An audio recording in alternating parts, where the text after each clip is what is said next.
Le Cameroun se trouve à la croisée des chemins d'une tragédie politique qui n'en finit pas de décevoir les espoirs de sa population. À l'issue d'une élection présidentielle marquée par des résultats contestés et un climat de défiance généralisé, la réponse de l'État, le recours aux forces armées et l'usage de balles réelles contre des citoyens révèlent crûment le paradoxe qui ronge le pays. Des institutions formellement démocratiques, mais une pratique de la violence qui annule le sens même de la démocratie. La démocratie suppose la reconnaissance et le respect de la volonté populaire, l'existence d'institutions impartiales et d'un espace public où la contestation peut s'exprimer sans crainte de répression létale. Or, lorsque des pans entiers de la société contestent la légitimité d'un scrutin, la responsabilité d'un État démocratique, c'est d'engager un dialogue transparent, d'enquêter sur les irrégularités alléguées et de garantir la protection des droits civils et politiques. Enfermer le débat dans la seule logique de l'ordre public et y répondre par la force létale n'est pas un choix de stabilité raisonné. C'est l'érosion accélérée de la confiance et de la paix sociale. Le recours aux balles réelles a un double effet corrosif. À court terme, il instille la peur, muselle les manifestations et impose une normalisation par la violence. À moyen et long terme, il fracture davantage la société, nourrit le ressentiment et légitime la défiance vis-à-vis des institutions.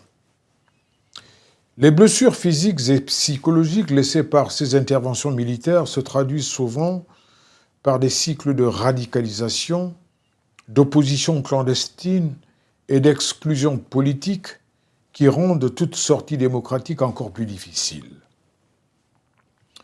Depuis la proclamation des résultats par la Cour constitutionnelle, dans le camp annoncé vainqueur, on affiche de manière ostentatoire ses privilèges.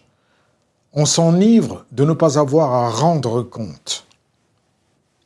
Dire la vérité sur tous ces événements appelle à plus de responsabilité. Celle des autorités qui ordonnent ou tolèrent la répression, mais aussi celle des acteurs internationaux, des médias et de la société civile. L'inaction internationale ou la simple condamnation verbale sans conséquences concrètes favorise l'impunité.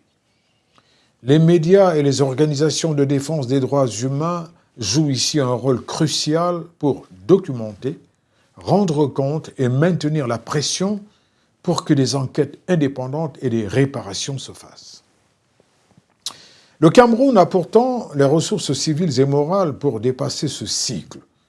Une jeunesse nombreuse et connectée, une société civile active, des traditions pluralistes qui ont longtemps permis la coexistence entre communautés diverses. Pour amorcer une véritable réparation, il faut un processus politique clair, réouverture d'un dialogue inclusif, audits électoraux transparents, réforme des forces de sécurité et formation aux droits humains, mécanismes de vérité et de justice transitionnelle pour établir les responsabilités et offrir des réparations aux victimes.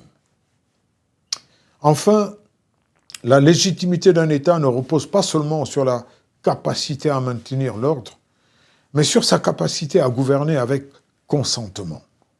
La démocratie qui se contente du maquillage procédural sans en accepter l'esprit, respect des libertés, reddition des comptes, alternance possible, eh bien cette démocratie se condamne à la violence comme instrument politique.